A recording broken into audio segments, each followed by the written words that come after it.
Hello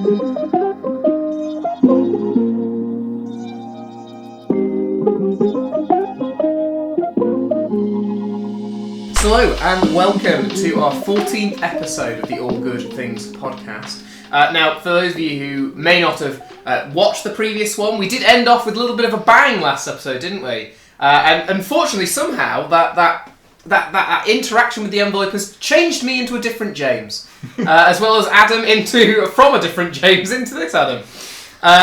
We are, of course, talking a little bit about action and adventure this morning. So we thought we'd start off with a simple question, and that is, what is your favourite action movie? So Adam, if you don't mind starting for us. I want to be helpful, but with a fairly heavy language warning, it's got to be the Blues Brothers, which I think when it was made held a record for the biggest, most destructive kind of car chase, which is not quite a spoiler. But is an amazing film with loads of soul and R&B legends from America getting together with kind of just about something like a script. I think Aretha Franklin, who is not an actor, is the greatest actor in the film, but it's an experience and it's a big part of why my brothers play their instruments. One of my favourite little tidbits about that movie is that at the time it had one of the highest budgets of all time for a film that was made. And do you want to guess why that was the case? Was it Aretha? It was all the crack cocaine they were snorting that was on their budgets. Don't try this at home. An accusation that's not been levelled at the podcast just yet. Yes, I think right. Yes. Before we get sucked off topic, worth a watch. Last time I was accused of being controversial, I think by you, Mr. Quite rightly, I would say. And I'm going to be controversial again and say I hated Blues Brothers with a passion. I think it was what somebody once termed anticipatointment. Oh yeah. It was so hyped and that, everybody raves about it. And my cousin and his wife, they were visiting us one weekend from down south. They said, let's watch that. So I think we rent it on Amazon. I was just like, what? Yeah. This is rubbish. So there you go. That's my understand when you're older. Fair enough. Do you have a favourite though? Yes. Well, in terms of action movies, I was and still am a devotee of the good old Indiana Jones. Oh, classics. The most recent one. I was going to ask you what you thought about just the last one. Well, the last couple were pretty. Yeah. But I think one of my all-time favourite films is the one with Sean Connery. I probably mentioned it before. Oh yeah. When he plays Indy's dad. The last of the Indiana Jones and the Last Crusade. That was it. If anybody does want to get back to us about endorsements. On the Last Crusade. You've missed the point about endorsements there. If anybody wants to get back to us on endorsements, that's Indiana Jones and the Last Crusade. Lovely. Yeah, I particularly like the bit when he gets the umbrella and the flock of pigeons go up to down the plane that's about to shoot them to bits. I suddenly remembered my Charlemagne, which Emma thought when she was a little girl was a Scottish term for an umbrella. Oh really? So yeah, that's probably my favourite push comes to shove of the action genre. Yeah. What does the spreadsheet say? Okay, so I had a look at the spreadsheet. Now this is to clarify. When I looked at this hasn't all been updated in, I'd say, 2 years. I've been a little bit lax on it. I know. Well, I work hard now, so it's a little hard to fill it in. Say married life ruins your Excel. What I do have is what I would consider a very solid, probably one of the better action films, which I'm going to go with Baby Driver. It's by Edgar Wright. I think it is one of the best action films, not necessarily because of the quality of the action effects or the martial arts, but because of its use of music with the action. Edgar Wright as a director is one of the most... has such an artistry for how he uses his music and quick cuts in a way that isn't too jarring while also flowing it with the rest of the scene. If you've never watched Baby Driver, I highly recommend it. I noticed it was not number 1 for action films. That was taken by Infinity War, which I don't think I'd stand by anymore. I was definitely tainted by my experience of doing that in 4DX, if you've ever done that. No. You know, the one that kicks you in the back of your chair and things like that, and it sprays water at your face. You ever been to one of these? Was this your siblings told you about this? Yeah. It's great fun. I'd really recommend it. I watched one that was, what was it? It was the Queen. It was Bohemian Rhapsody. It was the Queen biopic. And I watched that in 4DX, and you might think, oh, that's useless. What's the point of having 4DX? Well, they added a lot of like very generic sort of humming and buzzing, but when you have that big concert scene, you could feel the stomping of the crowd kind of thing, and you got a good simulation of it all.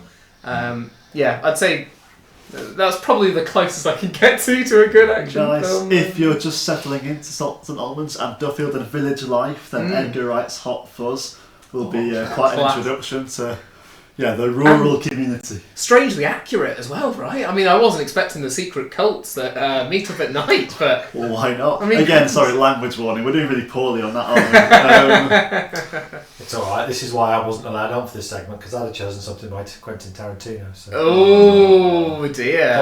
Probably I'd have had to decide between which Kill Bill it was. Oh, okay. And he's still not changed the kind of general vibe with the name Quentin, has he?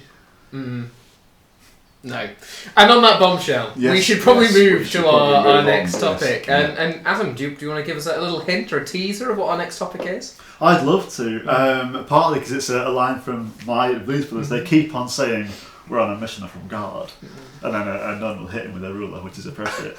But we're going to explore, should you choose to accept it, local mission. No nuns were involved in the making of this podcast.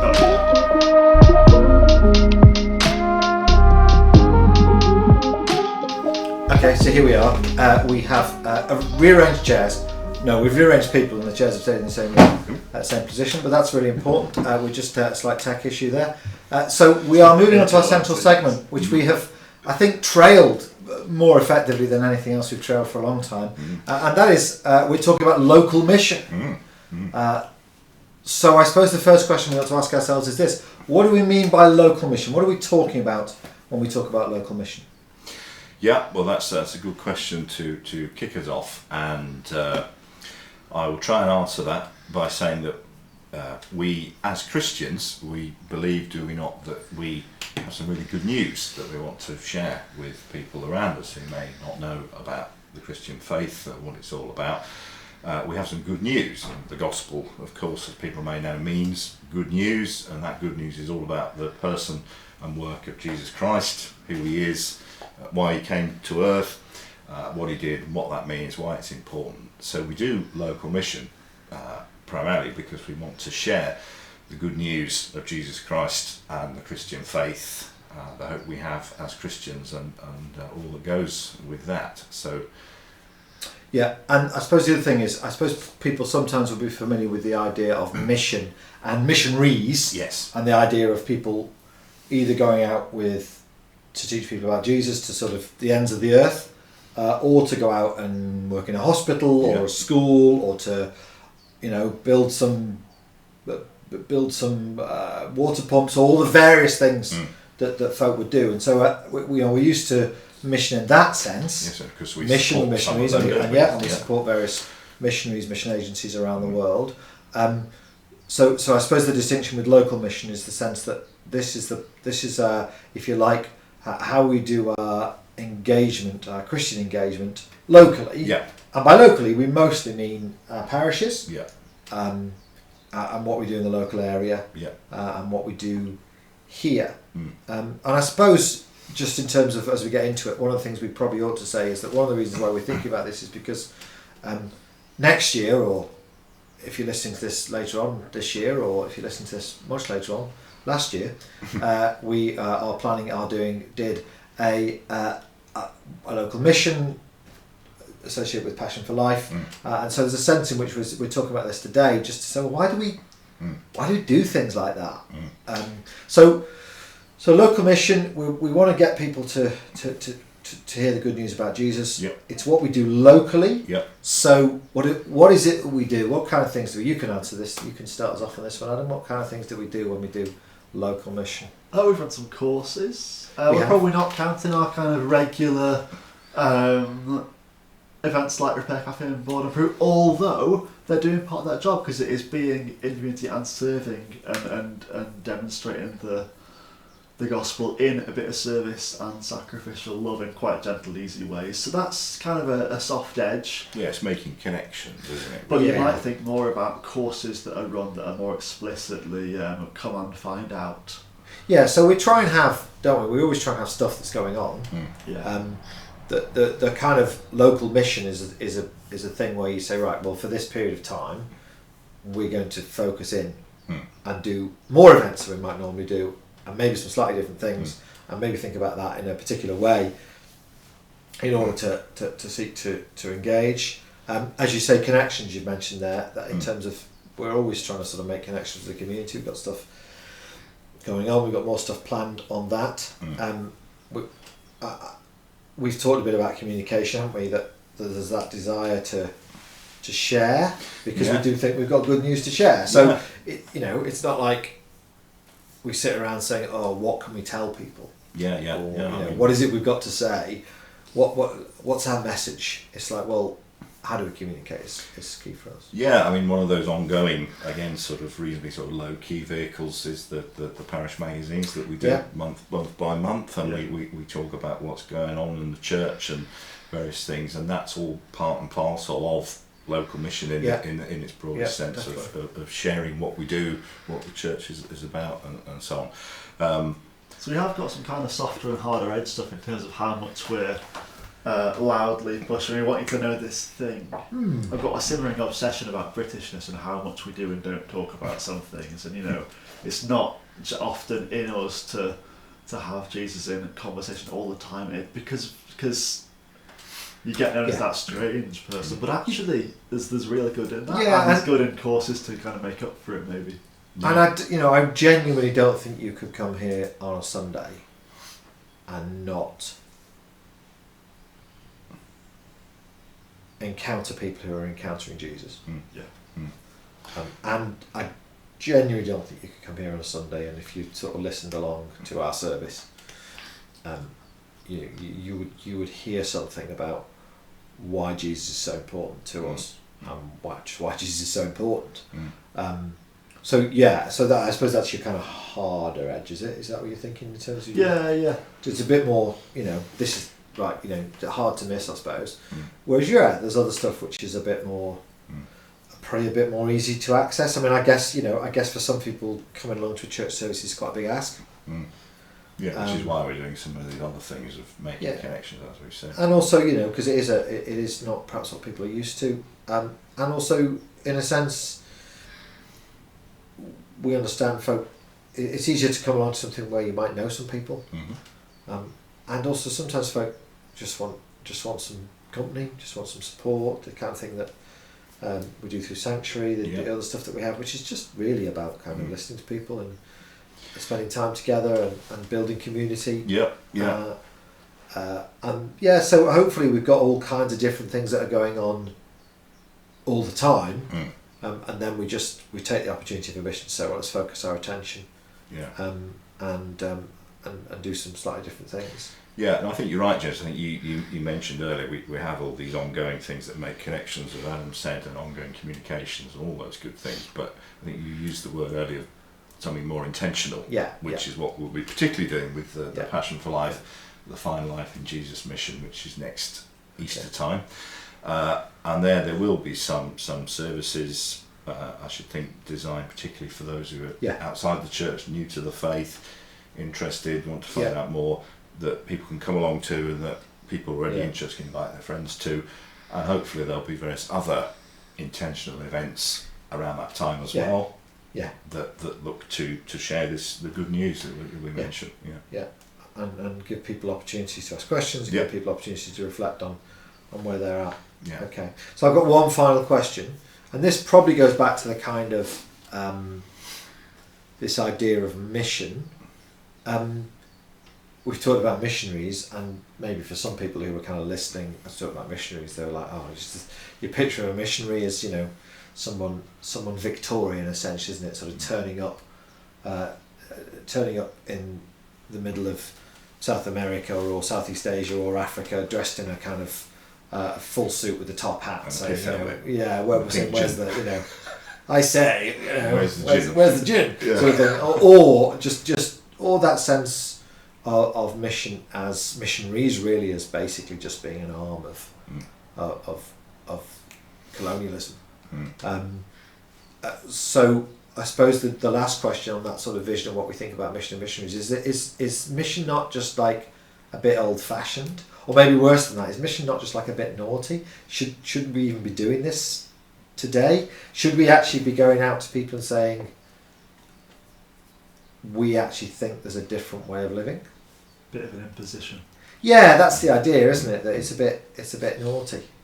Well, what do you think of that? Yeah, well, again, a good question, but I think that, you know, if we believe what the Bible says, and we believe that the Bible is one of the key ways that God speaks to us as Christians, and for me, and hopefully you guys as well, the Bible is very clear.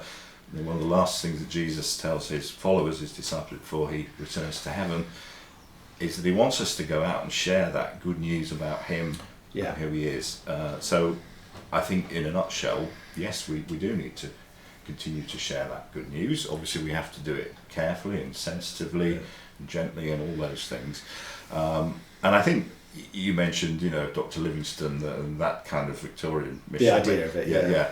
So we're not talking about that. And I think as well, perhaps people think of the word mission and they think of a Billy Graham type person, the big famous, big tent, well-known speaker in a big tent or a big auditorium, big crowd as big crowd. I mean, I just by the by made sort of my first tentative steps into the Christian faith at a Billy Graham event back in the mid 1980s. As many people did, my mum and my grandmother before her in the 50s. But I mean, that kind of thing. It has its place, but we're not primarily talking about that either, are we? We're talking about all of us as Christians, as we've said, individually and, you know, as a church, sharing our faith, telling people the good news we believe we have, making connections. So it's all of those things rather than the perhaps more things that people might have traditionally thought about as. I do want to stand up for the villains now, because there's people like Hudson Taylor who brilliantly. Well, I know you know. I'll tell people. And some of this is stereotypes. So I think you know. Sometimes the history is a bit enmeshed, and sometimes the history is a bit complex. But I think at the same time there are a lot of very godly people who went out and did a lot of good. The other reason to mention someone like Hudson Taylor, who thought it was important to go to a place and be part of it and dress like the people he was among, which was a big deal for people at his time, is that local mission is sometimes a chance for us to do a little bit of what we've done on a weekend away recently, or not, depending on listening, about understanding and hearing and kind of translating the stories that other people are telling to ours as well. And of course, we're not the only stall in the marketplace in terms of having good news. There's lots of other people with different versions of good news, some of them really, really similar. There's not a lot of ways that our local mission is like a pride march, but it's another set of people with a story to tell that they think is fantastic news for everyone. So as much as we are weird in lots of things, we're not the only people out there who think everyone should hear what we've heard. And I think that's, just to finish there really, I think that sense of imposition, I mean obviously, you know, we'll all acknowledge that Christianity, or Christendom maybe would be a better word, hasn't always been taken out to the world in the most gracious of ways.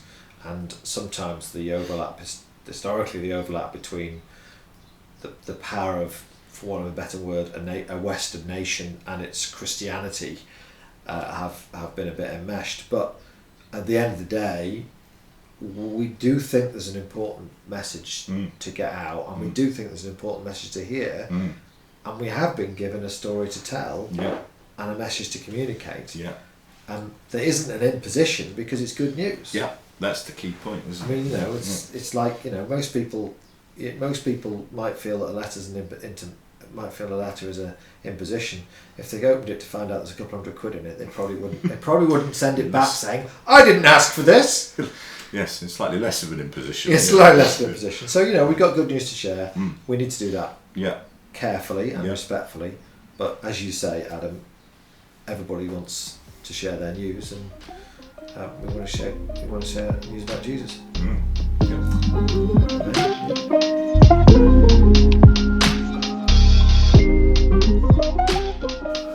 Right, we're moving to our final section, and this is the quick fire round, as appropriate in all good quizzes. Like a buzzer. Yeah. So the quick fire round is this and I'll do this as well. Yeah, so it's fine. We'll all get a chance to do this. So the question is, you've got 30 seconds, okay, to tell us what would you want to tell someone about Jesus in 30 seconds. To Adam, you can go first, and your time starts now.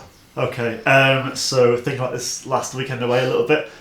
You're not the person you were born to be. You were created to be a perfect person enjoying a perfect God, and something's gone wrong. All of us sin, and none of us do that properly, but God has come into the world himself to break that curse so that we can be perfect people enjoying a perfect God forever through trusting in Jesus, who came to die for us and take away our sin and our curse. That's pretty good, about 32 seconds. Okay. Improve on that. Go. No pressure. All right, you ready? Yeah, I'll do my best. Yeah. Off you go.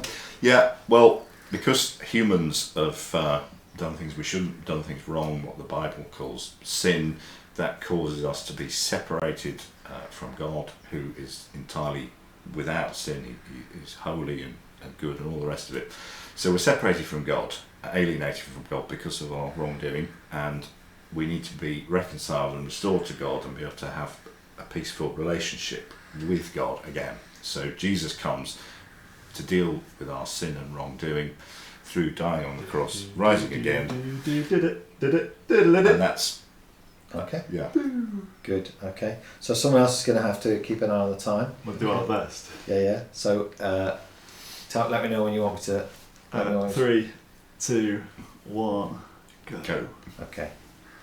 In life, everything and everybody will let you down, whether they mean to or not. 0 James. The only person who will never let you down is Jesus, because Jesus is the one who came, lived, died, rose again for us, to draw us into a relationship with him, so that we could flourish and be the human beings we are supposed to be. Wow, 28 seconds. And it was the vicar, so if we all memorise that one, that's quite good fun actually, but try that at the dinner table if you're... That's quite and tricky. if you're not... And I benefited from going third, so I kind of could assume all the stuff that you said, so I could afford to be kind of slightly more... Do you know what I mean? Yeah. Okay, so we're supposed to do 2 things in this final segment. That's the first one. We're supposed to talk about that. That was quite a good fun little game. The second thing we're supposed to do is set up the next podcast. Okay, and the next podcast, very very exciting. We've got outside broadcast with a local celebrity. Yeah. Ooh. Yeah. On location. So we look forward to that next time. Yeah. Smash it.